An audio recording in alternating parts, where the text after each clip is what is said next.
Mangwana ni mwalelepo vukenjani Klekwas Manave Africa. Welcome to Africa Good Morning, the news and current affairs show bringing you everything you need to know happening on the African continent and beyond. You are joined by Diana Massa and Ashwin Bedi, ready to engage with the content. How are you, Diana? I'm doing well. How are you doing? I'm fantastic. It's a Thursday? It's a Thursday, one day from Friday. One day from Friday. Indeed. As some would say, it is a quarter to the weekend. Little Friday. But little Friday. But before we get ahead of ourselves, let's get into what you can expect in today's broadcast. Singer's arrest brings Mozambique's unpaid soldiers into focus, according to Bloomberg. UN agency resumes food aid in Ethiopia's Tigray region, and outrage over Kenya's plan to raise park entry fees. We'll also be crossing over to Zimbabwe to speak to Talent Gore as she updates us on all the news making headlines that side. Stick around, we'll be back with our top stories after this break.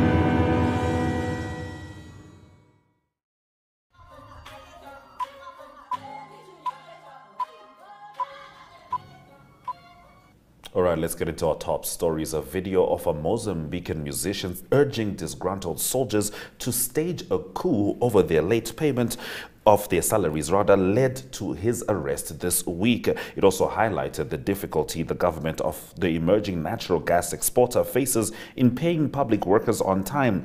In footage distributed on social media, the singer Dopas, whose real name is Amandio Munekweya, said he received a message from a member of Mozambique's military asking him to publicize their plight. "You got guns, you got grenades," he said. "There is such a thing as a coup d'etat, and most coups are committed by the military. Public wages have become a heated topic in the Southeast African nation since the state introduced pay reforms at the end of last year. The policies formed part of an economic program with the International Monetary Fund that came with about $456 million of funding over 3 years.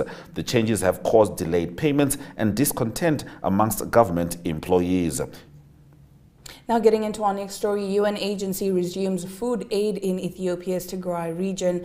The UN World Food Programme said on Tuesday it had resumed distributing food aid in parts of Ethiopia's Tigray region after a 3-month pause.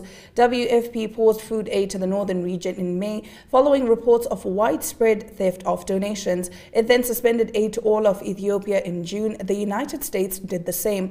More than 20 million people need food assistance in Ethiopia, Africa's second most populous nation, largely due to the Horn of Africa's worst drought in decades and a 2-year civil war in Tigray. The WFP had been providing emergency food assistance to nearly 6 million of them. It said it started testing and verifying new measures on July 31st to deliver food assistance in 4 districts of Tigray to just over 100,000 eligible people. Now, Kenyans online have condemned a plan to increase national parks entry fees beginning from next year. The Nairobi National Park, famed globally as the only national park within a city, is most affected by the proposed increase announced on Tuesday, with fees increasing by almost a factor of 5. The park's entry fees will go up to 2,000 Kenyan shillings, up from the current 430 shillings for Kenyans and East African residents. Residents of other African countries and the rest of the world will pay up to $100, more than double the current fee of $43. Visitors to other parks across the country will also pay a higher amount depending on the park category and season, but the increase in lower than that charged to the access to the park in the capital. Many Kenyans are arguing that the proposed fees are too high, coming amid a rise in the general cost of living. Some say the increase will exclude most Kenyans from viewing wildlife and reduce their access to green spaces. Now, Liberian authorities have arrested and handed over a former Sierra Leonean police chief accused by his country of planning a coup against President Julius Maada Bio's government. Liberian Information Minister Lejehud Rennie said in a statement on Tuesday that Mohamed Toure was arrested at the request of Sierra Leonean authorities on the allegation of helping plan subversive activities intended to unseat Mr. Bio's government. He said Liberia had decided to hand the ex-police officer ex-police chief over to Sierra Leone as requested following preliminary investigations. He added that Sierra Leone had given assurances that his rights would be respected, including the right to a fair and speedy trial. However, Liberia's Independent National Commission on Human Rights cautioned against the extradition, citing the risk of surrendered persons facing physical abuse, unfair trial, or excessive punishment by the requesting government. In a statement, it also reminded Liberia's government of its obligations, including refusing extradition requests if the offense is regarded as a political offense or as an offense connected with a political offense. Now, survivors of Rwanda's 1994 genocide criticized today a call by appeals judges at the United Nations Court to indefinitely halt the trial of the alleged financier and supporter of the massacre due to the suspect's ill health. The ruling on Monday sends the matter back to the court's trial chamber with instructions to impose a stay on proceedings. That likely means that Felicien Kabuga, who is nearly 90, will never be prosecuted. His trial, which started last year at the International Residual Mechanism for Criminal Tribunals in The Hague, was halted in June because his dementia left him unable to participate in proceedings. Appeals judges at the court also rejected a proposal to set up an alternative procedure that would have allowed evidence to be heard, but not without the possibility of a verdict. That brings us to the end of our top stories on Africa. Good morning. After the break, we'll be looking at the tale of opposition parties in Zimbabwe, going from MDCT to, well, Kasukuwere doesn't have a party, but he is running for president, and of course, the Citizens Coalition for Change. Stay with us.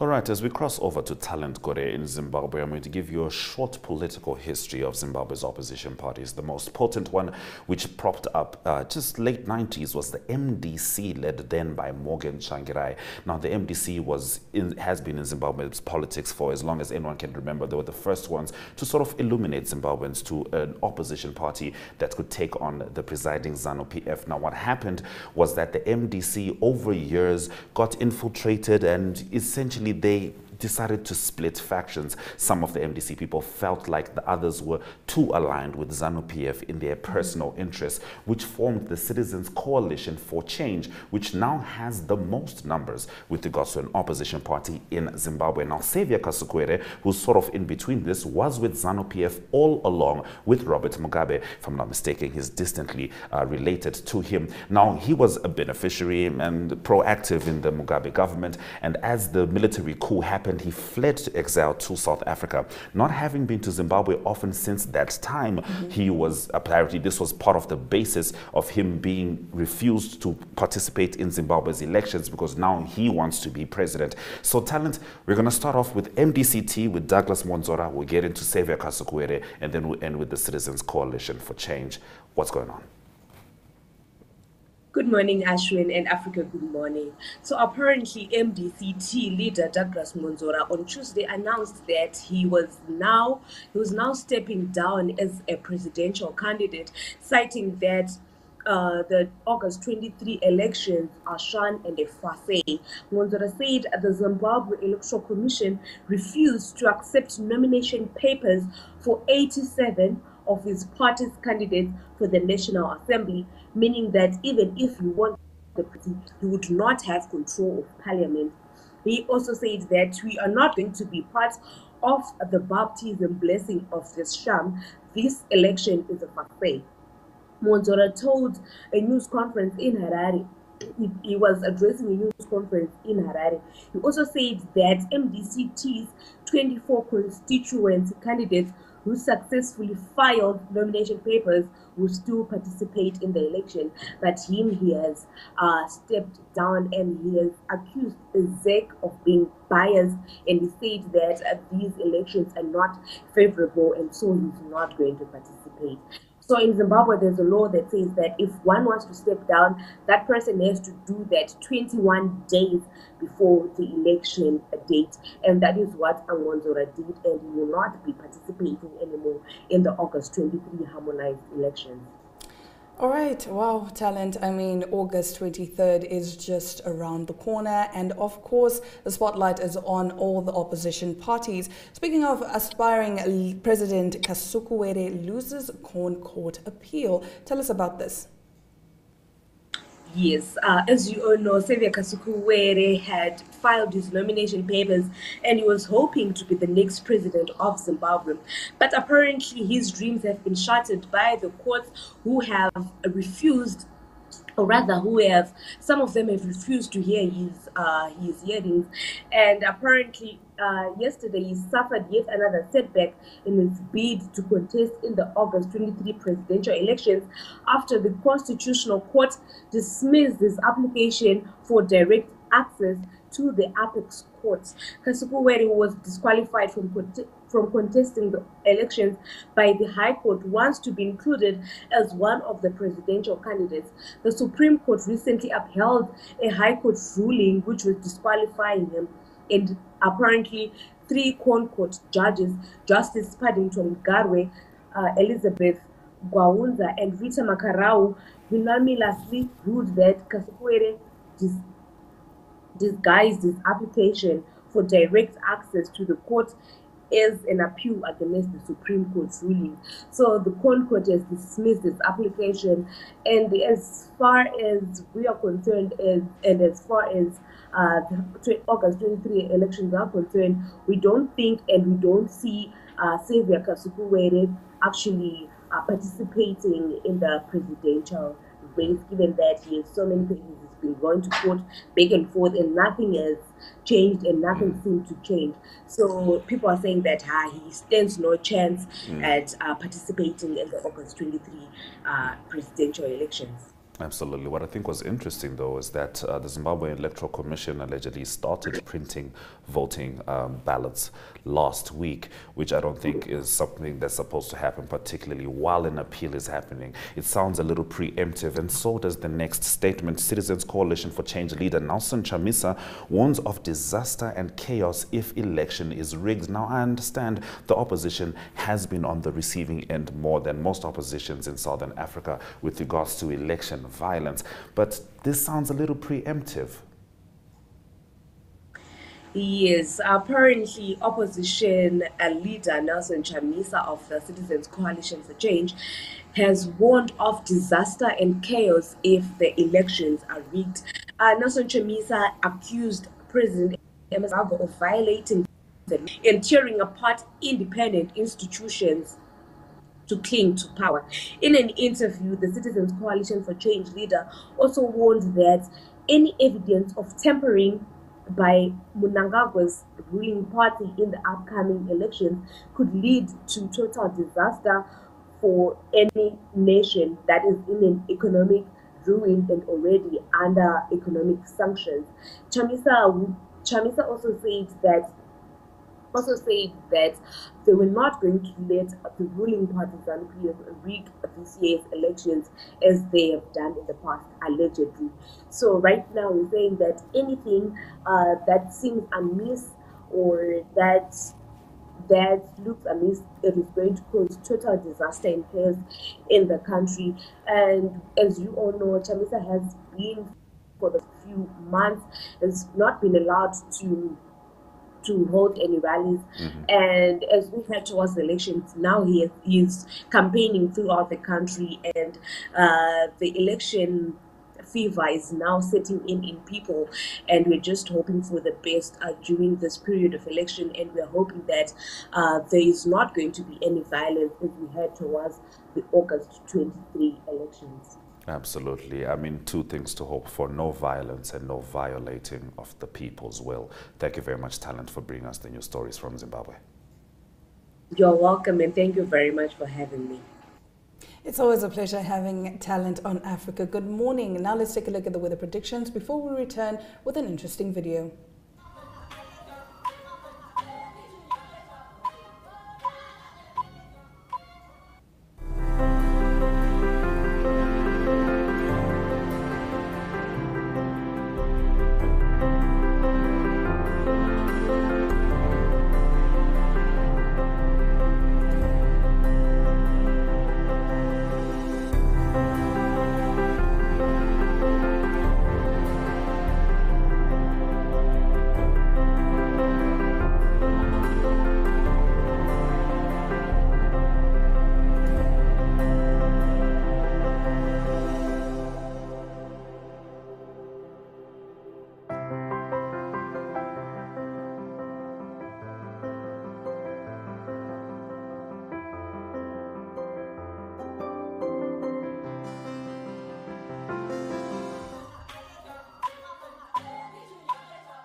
Now, the Committee on the Elimination of Racial Discrimination opened its 110th session in Geneva on Monday, during which it will review anti-discrimination efforts by Italy, Croatia, Uruguay, Namibia, Senegal, and Turkmenistan. The committee heard from the representative of the Secretary General, Abdul Thioye. Let's have a look.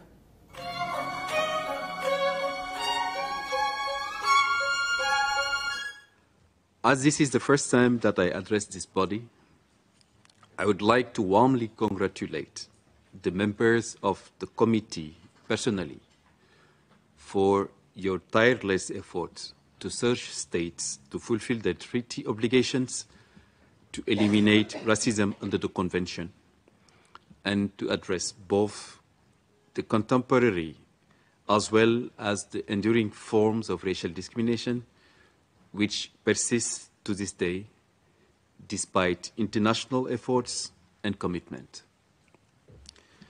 The work of this committee, along with all the United Nations anti-racism mechanism, underpins United Nations action against racial discrimination. Madam Chair, distinguished members of the committee, this year marks the 75th anniversary of the adoption of the Universal Declaration of Human Rights. It also marks the 30th anniversary of the adoption of the Vienna Declaration and Programme of Action, in which states reaffirm their commitment to human rights, proclaim the indivisibility and interdependence of human rights, and called for the promotion and the protection of the rights of groups which, due to the manifestation, magnitude, and historical legacy of racial discrimination and racism faced by them, namely minorities, indigenous peoples, refugees, and asylum seekers, stateless persons, and international displaced persons, are often at the center of your reviews and dialogue with states. As you know, the 1993 Vienna Declaration and Programme of Action represented a global consensus on human rights following decades of polarized politicization and discordant approaches to human rights. It also provided for the creation of the United Nations Office of the High Commissioner for Human Rights. Today, the commitments made in Vienna are far from being the reality for all.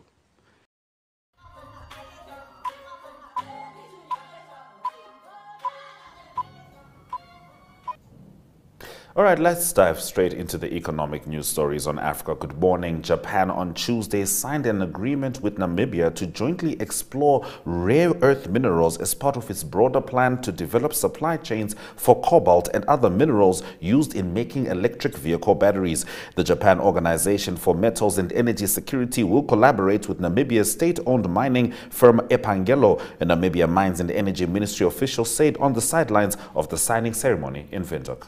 Now, Gabon Gabon sees Africa's first debt for nature swap over the line. Gabon moved forward with Africa's first debt for nature swap on Tuesday in a deal that saw the country buy back a nominal $500 million of its international debt and price an equal-sized, eco-friendly blue amortizing bond that will mature in 2038. Buying bonds back at a discount, Gabon accepted a total of $436 million, close to its maximum of $450 million, with investors offering more than $1.1 billion, according to a notice published on the London Stock Exchange. The new $500 million 15-year blue bond was priced on Monday with an interest rate of 6.097%, a spread of 200 basis points above U.S. Treasuries, two sources with knowledge of the deal told Reuters.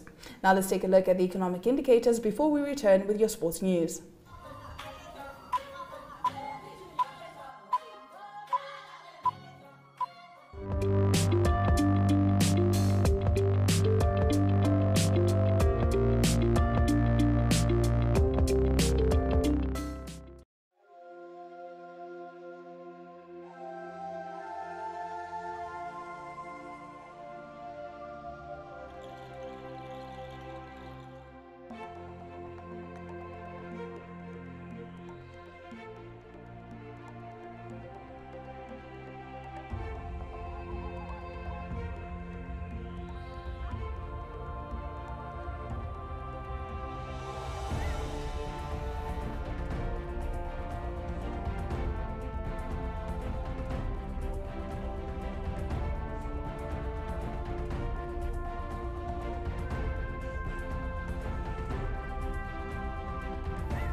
All right, diving quickly into the sports stories, we start off in tennis with former world number one Caroline Wozniacki winning her first competitive tennis match in 3.5 years, defeating Australian Kimberly Birrell 6-2, 6-2 at the Canadian Open. Now, England's star player Lauren James has apologized for stepping on an opponent during the team's round of 16 game against Nigeria, a move that earned her a red card and elimination from at least one World Cup match. And Colombia reached the Women's World Cup quarter-finals for the first time in the country's history after a nervy 1-0 victory over Jamaica. Stick around for the highlights coming up right after this. Welcome to My.NA Cars, your ultimate destination for everything automotive. I am your host, Diana Master. Teamwork makes the dream work, right? Discover the latest models, innovative technologies, and expert insights from our passionate hosts. Learn essential maintenance tips and get exclusive behind-the-scenes access to the automotive industry. Don't miss My.NA Cars on NTV every Thursday at 2100 hours. Tune in and ignite your passion for automobiles.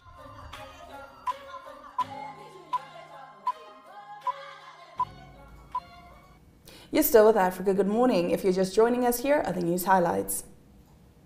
Singer's arrest brings Mozambique's unpaid soldiers into focus, according to Bloomberg.